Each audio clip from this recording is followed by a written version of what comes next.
Hi guys, good morning. So I just fell out of bed. It's 8:30 and I had a lie-in this morning. I was just not wanting to get out of bed. I was just like being so cozy. And now I'm making myself my first coffee of the day, which I'm always looking forward to so much. So the coffee machine is just heating up. I'm also getting myself a bread roll ready for the morning. Just like something really simple to have and eat. And yeah, so I thought today would be a good day to have kind of like a vlog, what I knit in a day slash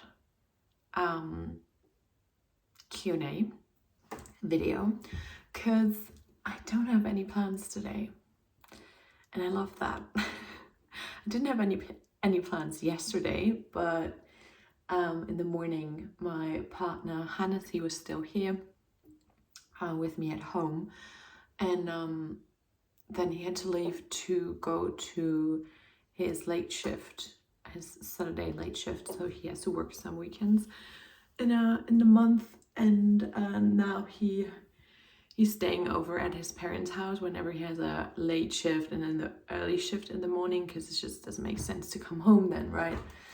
And then he has his soccer game right after that, or football game. I don't know. I haven't decided which like way I'm going. Is it like American English? Is it British English? Is it Australian? Like some of you or one of you has commented lately, and which will be part of the Q&A. That made me laugh so much. I don't know. And so yeah, he's not here this morning. He's coming back this afternoon.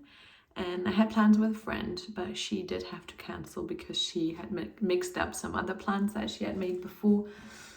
And so I've done a lot of like the household chores. I've been to the gym, so my arms are aching. My arms are aching, but that could also come from like hours and hours of knitting yesterday. So I don't know. But I thought it would be really nice to like just have a day in the life, no plans, knitting day. Because I mean, work starts early enough on Monday morning again. And I just thought, I don't know if this is like the best angle. That might be nicer. Good morning, guys. Yeah, so I don't know why, but I just really feel like vlogging today. Maybe it's the hair. If you wake up with like good hair day, it's like get that camera out. And so yeah, first things first, let's have some coffee. So I'm going to have my breakfast and read for a bit, and then I'm going to knit and read for a bit. I've got this book yesterday from a publisher, which in the past I've been getting books as like kind of like a blogger for me to read them and then talk about them on my Instagram beforehand and like write a book review. And one of the people from the agency have just reached out to me back again and asked me if I wanted to read this particular book. And it's by an author called Robert Seethaler. So Robert Seethaler, I guess. And I've loved his previous books. I think I've read 3 of his previous books. And it's always kind of like set right after the Second World War in Vienna in Austria. And I don't know why, but he has like kind of a way of talking about life and the ordinary things, like some bread with butter, and it just sounds differently when he talks about it. I can't explain really, but I really like the book. And so I'm going to finish my coffee, this is cream cheese and some jam that my mom made, some apricot jam.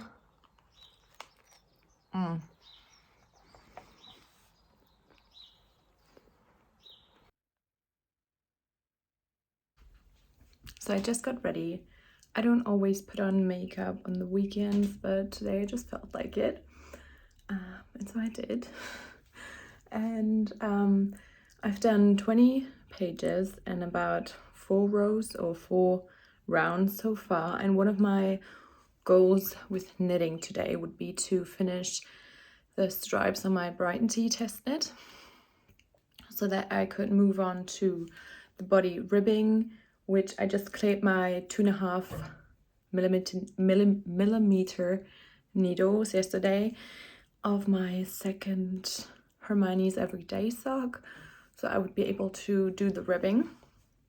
That would be nice because then I'd only have to obviously do the body ribbing and then do the sleeves, which is a lot, I don't know, it's a lot less knitting.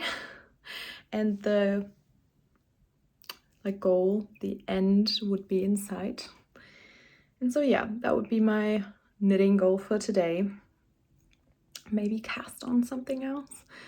I would like to cast on my next tea test knit, the Umbria summer top, or the Corin cardigan. So let's see.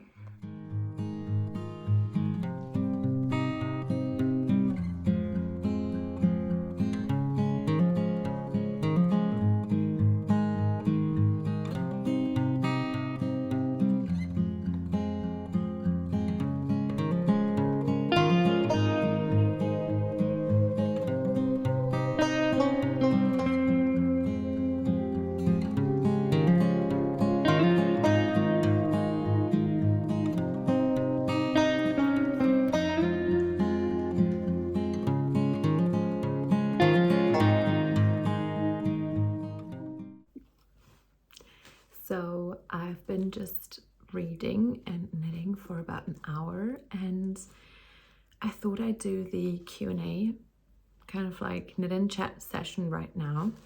I'm going to knit on my Cozy Comfort blanket. I'm going to show you my progress, and then I'm just going to knit on this while answering some of your questions that you've sent in, I don't know, weeks ago. I just didn't come around to answering them. So this is my progress. This is the one side and this is the other side. And I did make a mistake about halfway through, and I did do some stockinette, although the other rows are all in garter stitch. But I thought, because I didn't want to rip back, and I was like, okay, this is just like my scrappy blanket. This doesn't need to add any more stress to my life. I'm going to continue and maybe put in some more stockinette parts. I could do some eyelets, but I thought I'd just move on and yeah, just go with the flow. This is going to be a beautiful blanket, I know.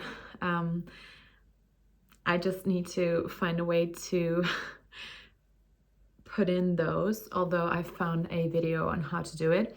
I've been taking some of the ends and just weaving them in as I go, so knitting them in. So I was holding one of the strands with my left hand and then the other one I was throwing. So I was kind of doing, essentially using the leftover strand that I then cut, kind of floats in a color work. It's the only way I can describe it, although I've never done color work before. For me, stripes don't really count as color work, although I'm holding some of the strands in my current stripy project. I'm holding them as floats throughout the side seam of the garment as well. So yeah, but I don't want to get into much detail about this. I'm going to talk about it a bit more in another episode. And I thought I'd start with the first question that I got while just knitting on this. Someone asked, I was wondering if you have any advice for knitters wanting to start test knitting.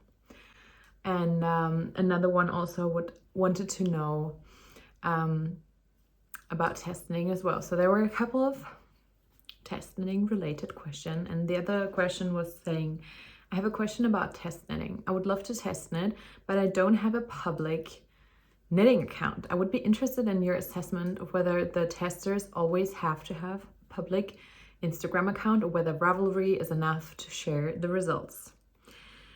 So I think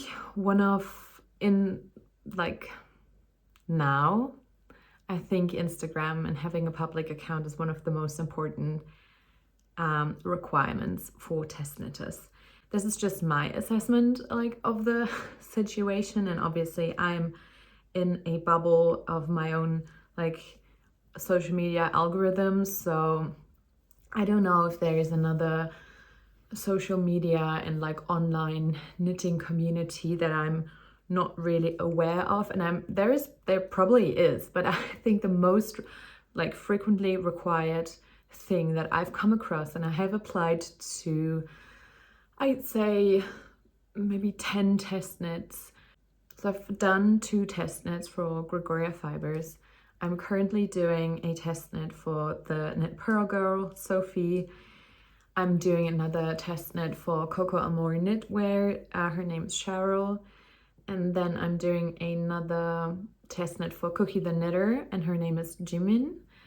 And I've test knitted for my friend Lydia before, and I've also had insight into my friend Emma's test knitting document, because we were talking about what she was going to put into it, and we were discussing it, and I gave her some of my insight because I've been applying to test knit so much. So I do think at the moment, and I did apply for a Creabea test knit, who's Rebecca, the Creabea Knitting Podcast, and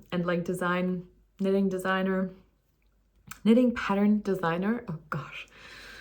And I did also apply to Maria's test knit, and her name on social media is Ulen Knitwear. Where I'm trying to get at is that all of them, I think, required a public Instagram channel.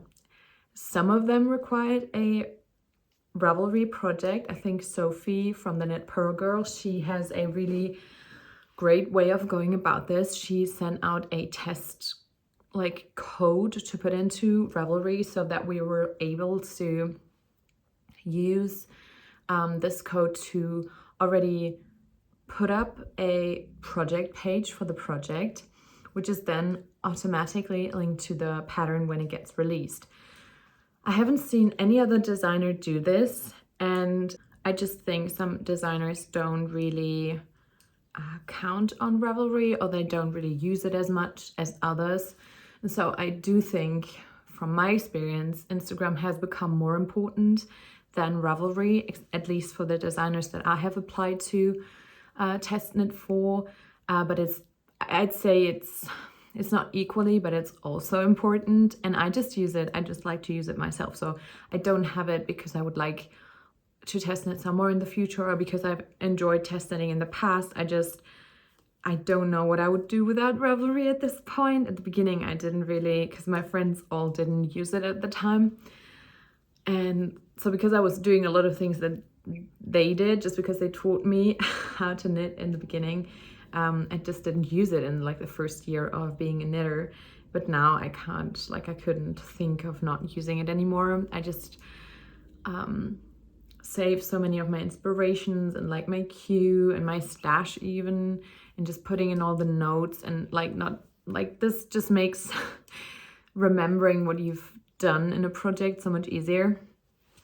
But that's beside the point, right? So I'm just, I think the reason why Instagram is becoming so much more important nowadays, I think, is the designer is able to see in which way you're going to represent the test knit, and how you style it, and maybe having great pictures of your upcoming pattern, I think, is invaluable to the designer. And so I think it, of course, is some free promotion for the pattern, which that is not a secret, but it seems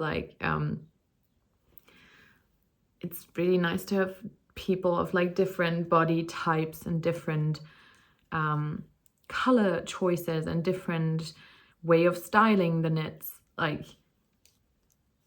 post about them on social media, which then, I mean, that is how we find, or at least how I find knitting patterns, which I then want to also knit, right? So it is a cycle of inspiration, I guess.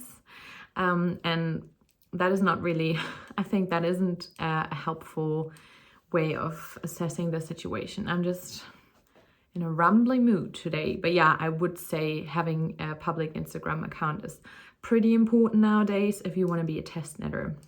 And just posting about what you're knitting and what you enjoy crafting, I think is always a bonus point. That being said, I don't think that you should think that not being chosen as a test knitter has anything to do with you. I think for the like mid-range sizes, there will always be a lot of test knitters applying, because maybe that is kind of like the bracket, like the size bracket in which there are going to be the most test knitting applications, whereas the smallest and like the bigger two biggest sizes and the two smallest sizes maybe don't get as much applications. There will always be more applications, or usually there are more applications than slots for the test knitters.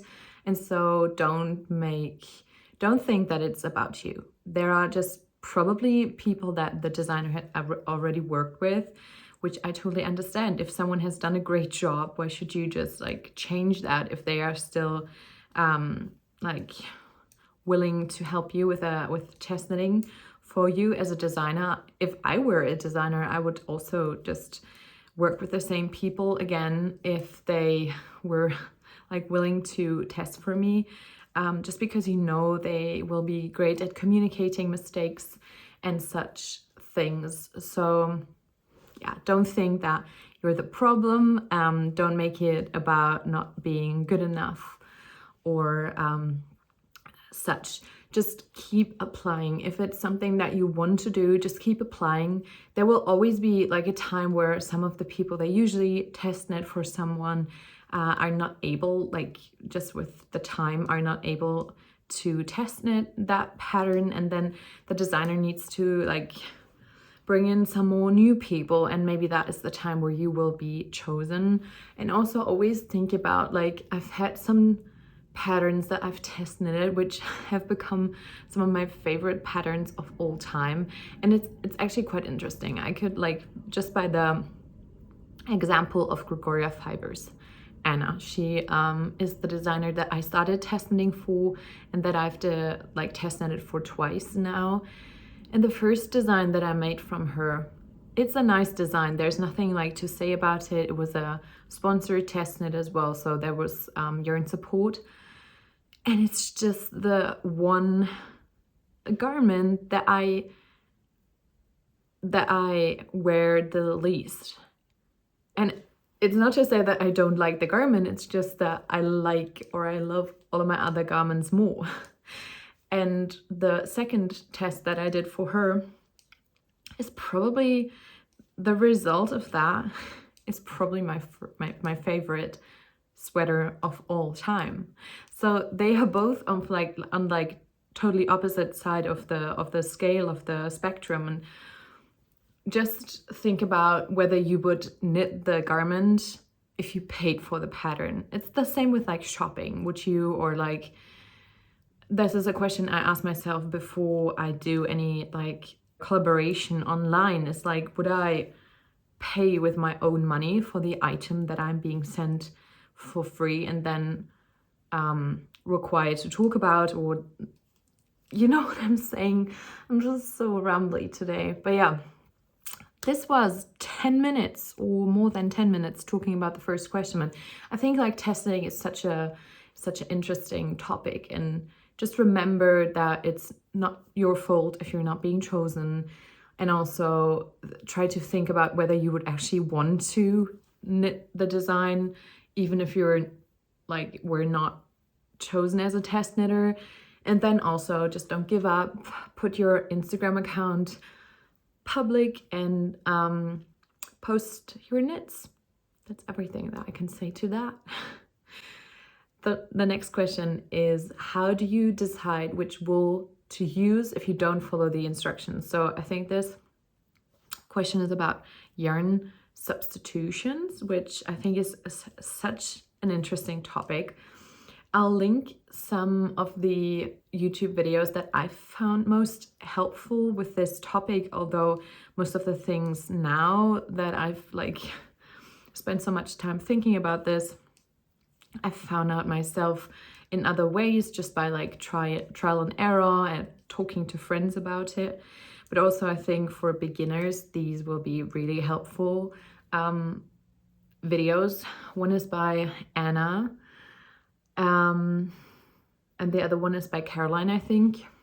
And then there's one video by Sophie, and they did videos about gauge, which is one of the most important things to think about when substituting yarn. And the other one was about, I think, mohair substitutions or like lace weight substitutions. And then the third one was actually about just like mohair comparison in general from Sophie, which like I've watched about a year ago, and it was like really helpful and interesting. And I love like really well thought out and like researched videos like that. I think yeah, that made me smile. I don't know why. So yeah, the most important thing I think is gauge. Something that I'll also do if I don't want to follow the instructions is that I go to Revelry and just see in the projects section of a pattern what yarns other people had used to recreate it, which sometimes I just search through it and then see if someone used the yarn that I'm planning on using. This is just something that I've found to be quite helpful. And so yeah, my two biggest tips would be going on Ravelry and just seeing if the gauge is matching. You'll have on the ball bands of your yarn, there will be some informations that are key. So for example, on this Double Sunday and Almond by Petite Knit. So this Sandnes Garn Double Sunday has a meterage of 108 meter per 50 grams. Usually the meterage is like calculated in how big the skein is, but if you think about yarn length and then or yarn weight, it usually is calculated by 100 grams, and that would mean that this is about 220 meter per 100 gram, and that would mean that this is a spot-on DK weight, if I'm not mistaken. And there's also some information about how many stitches that you might get for 10 centimeters, which in this case, that would be 21 to 20 stitches per 10 centimeters. And this is just something that you could like compare with other yarns that might be, that you might want to use for the project. But like I said, I could like mumble on, like ramble on with this question, but I actually think Anna has made such a great effort of trying to get to all the important points in her video, so I will just link that in the description box down below. Next question is, what do you look for when searching for knitting patterns? So I love to scroll through Instagram. I think that is one of the most inspiring places for me. You'll see all of the new like pattern releases by the brands. I'm following a lot of like indie brand dyers, a lot of knitting pattern designers, but also people in the online knitting community, like other podcasters and people that I like their style of, which usually is a great like point to go off of. I like to watch like inspiration roundups, seasonal inspiration roundups. I know I did like one or two myself before, but I think other like YouTubers do them so well. So I really enjoy watching those. And then also Revelry, just browsing through it, you can like add people as friends there. So I add people that I know of Instagram or that I know in real life as friends there, or people that I enjoy following, and then you'll see what they add to their queue. And yeah, I don't know, I can't describe it as like a process which is like linear or like always the same. It always differs, and sometimes you can't even say that where those like inspiring thoughts came from. I know some people like to go to actual stores and see, yeah, what the latest like kind of like mainstream knitting trends are, and then search for patterns that are similar. I think that's really fun. I know that some people like openly say that some of their patterns are inspired by kind of like high street brands. And I think as long as like the big companies, like the big fast fashion companies, copy what like knitting designers work for, it is okay to do it the other way around as well. You know what I'm saying? It's like, once recently I've been to Marco Polo and H&M, and just some of the knitting designs is like, oh well, that looks like something Petite Knit has recently brought out, or oh well, this looks like something My Favorite Things Knitwear has recently brought out. So no one can tell me that those like big stores, like big chain stores, don't look at what is like in style, like in Scandinavian knitting pattern designer world. So I think getting inspired by what is already out there in the fashion industry is totally fine. I know, at least for me, I think it is. The next question was favorite yarn stores in Berlin.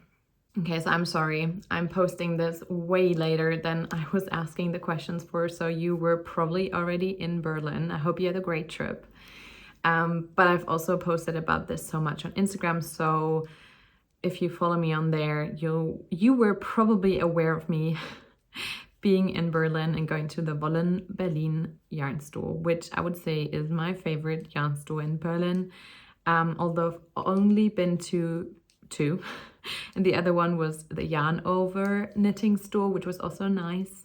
I didn't have much time there because she was closing the store up and pretty soon, and I already had bought like the things that I would like wanted to buy, so I was really intrigued by the Corey worsted by La Bien May. But I didn't get it because it would have been a really expensive purchase and also a really like cold weather purchase. And like I said in my last video, I'm trying to be a bit more of a seasonally aware knitter, so I didn't get that. But I got two skeins for my blanket actually, but they're over there on my yarn board, which that was a beige and a green mini skein, which I loved. And so yeah, I would say my favorite yarn store is Wollen Berlin, but also the Eleaonr store is really nice. Depending on which like area you're in, I'd recommend going to both of them. But also I haven't been to all of the stores, and there's actually a map in the Wollen Berlin store which shows you all of the knitting stores or yarn stores in Berlin, which I thought was so cool. Maybe I'll be able to insert it here. Otherwise you'll have to go there and see for yourself. And I think the map said that there was an Ito showroom, which would have been really nice to go to. So if you have any more recommendations for yarn stores in Berlin, please do shout them, like put them in the comment section down below. And like I said, if I'm not in Berlin, I'm usually also ordering my yarn from the Wollen Berlin online store. The next question was what new technique do you want to learn next? And my answers to that would be cables. I mean, I have the sweater number 15 on my to knit wish list, and I don't know when I'll start that, but maybe at the end of the summer. I do have all the yarn that I need for that already. I've had it for some time. It's the Knitting for Olive and Marzipan and a Surrey. I need to choose whether I'll choose the Surrey cone or the mohair cone that I got. But yeah, I have all the yarn that I need for that, and I've heard it's a good pattern. I don't actually know if I've heard that, but in my head, it would be a quite nice like project to learn how to do cables with. But also I can see myself doing a cabled sock first to like just try it out first, like before then. I love to do some color work, but I only like see myself trying that maybe in the winter. And also like there's no rush. I'll hopefully have like years and years of knitting ahead of me, and I don't need to like rush with learning any like everything. I think I'm like really content with what I'm doing at the moment. I'm just like recently I've done my first tubular bind off without looking at the instructional video. Like the first couple of times I did it without looking, and I was so proud of myself. So these things are like not looking at a pattern when doing the heel flap and turn, and like the on a sock, which those things are just really nice, I think. And so it's not like learning new techniques all the time. It's more like advancing your techniques or the techniques that you already know how to do, and like getting better at them or getting more relaxed while doing them. So yeah, I'd say cables, but also just doing what I already know. It's been pretty nice. So the next question is, what is the project you're dreaming of but are too afraid to knit?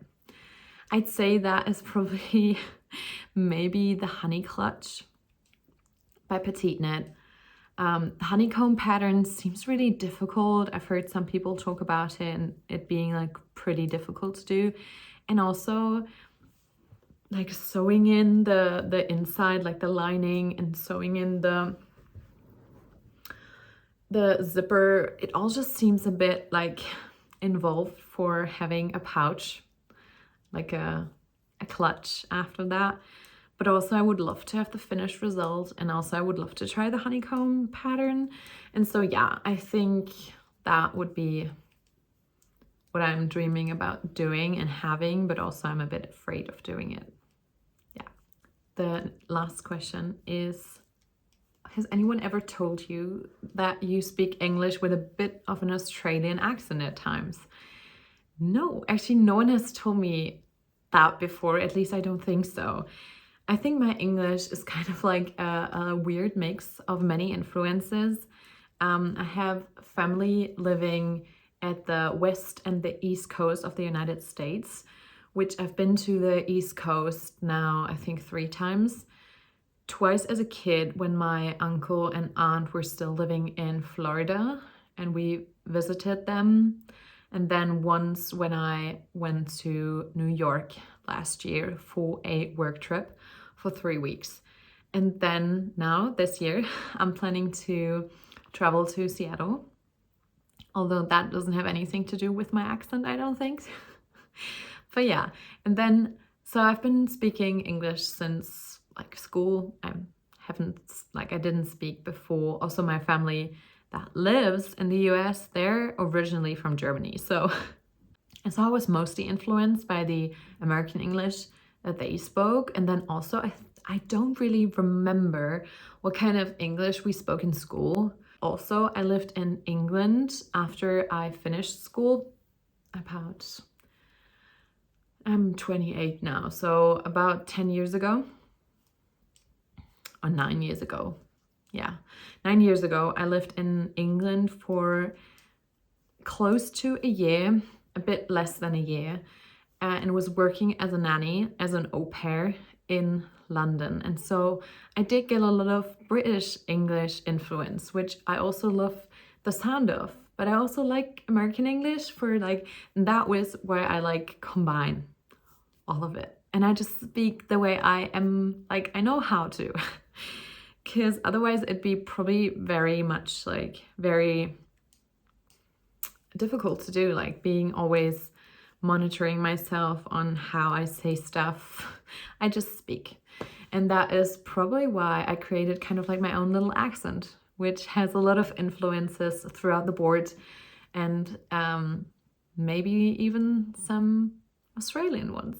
So I thought that was a fun question to end with. There are still a couple of more questions, but I thought I'd just save them and answer them in another video, because I've already spoken over half an hour now, and I do want to do some other things today. So, and I'll see if I can edit some of this video today. But yeah, so I didn't come very far. I've just done 2 rows of this brown color while also talking to you guys, and I hope you enjoyed this little Q&A and knit and chat with me, and I'll move on to do my what I knit in a day kind of like video that I'm also doing parallel to this kind of video. And like I said, I hope you enjoyed this little Q&A session, and I'll speak to you later.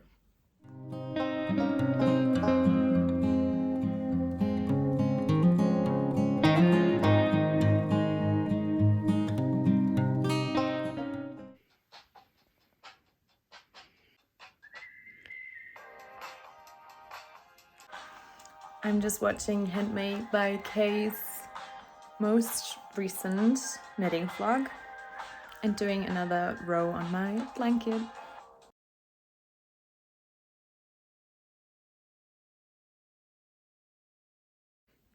So I just put in 1 more stripe on my stripy, scrappy blanket, cozy comfort blanket. And now I've decided, because it's around lunchtime now, I'm going to get dressed. I'm still wearing my like sweatshirt and my my pajama bottoms, and I'm going to go for a walk in the park.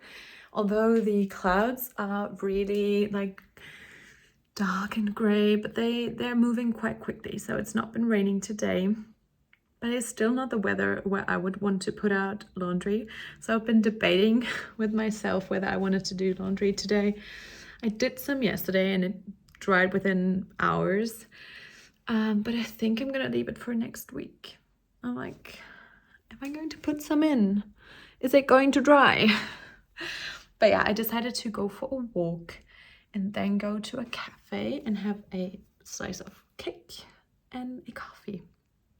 I'm like really treating myself. I'm just doing things that I love and that I want to do today. And I'm just in my best like company by myself. And obviously with some people on the phone and YouTube.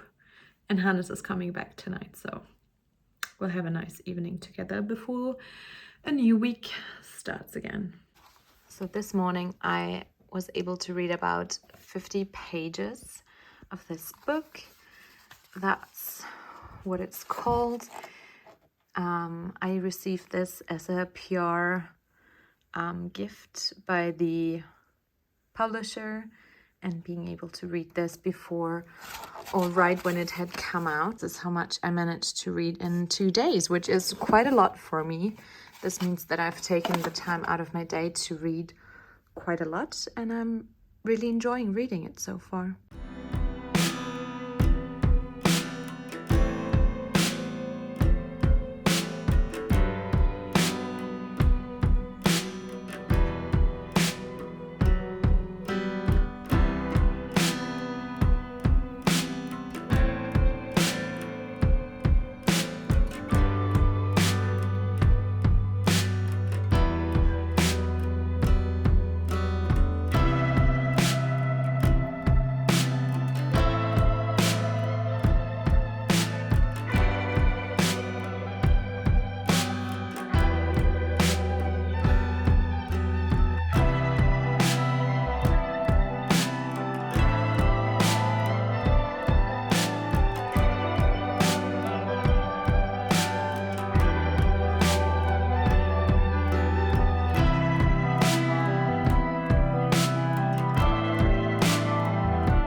I'm just trying on the Brighton tee, which I thought I would shorten just a tiny bit.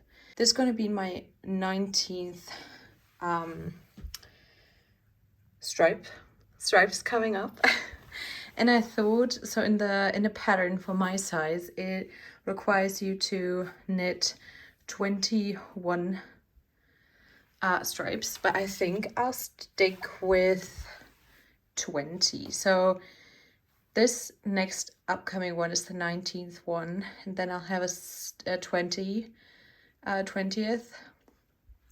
stripe. I can't speak. And then I'll have the ribbing. So I mean, now it is really cropped, but I kind of like it. And I would have about, yeah, I would have about this much more to it. I think that should be fine.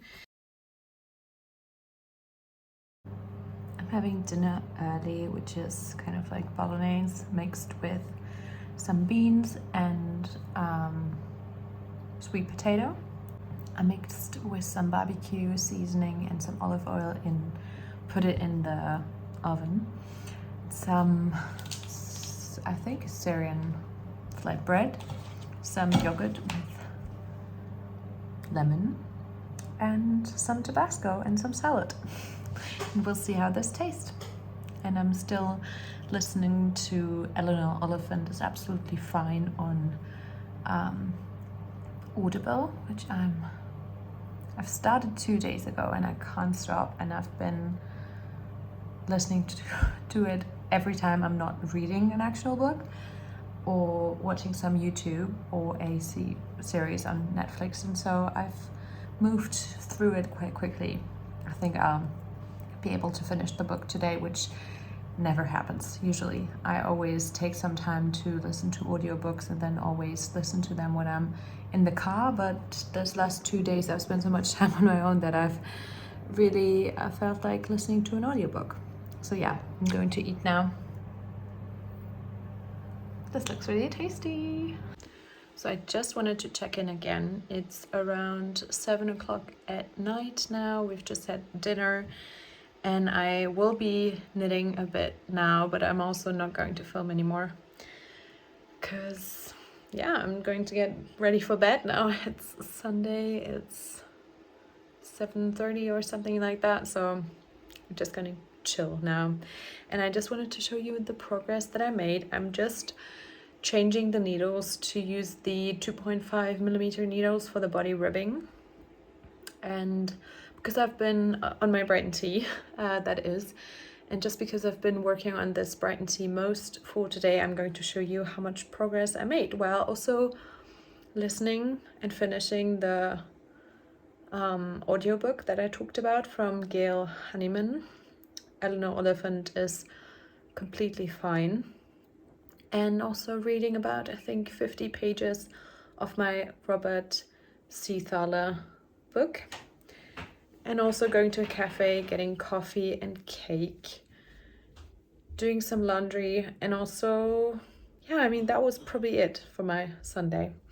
So I'm going to show you my progress today. So this is how far I've come today. I've done 3 stripy pairs, because this is technically 2 stripes. And like you can see, I'm just changing from the 3mm to the 2.5mm Chaogu. That will mean that the t-shirt will be quite bunched up because I don't have a long, this is probably not as long as it should be, but that's okay. That is the progress I made on this tee.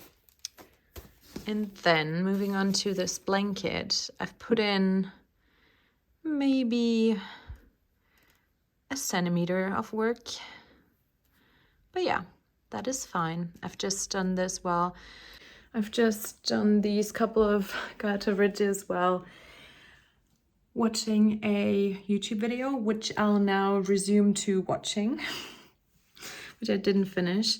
My hair is all over the place. I want to take off my makeup, brush my teeth.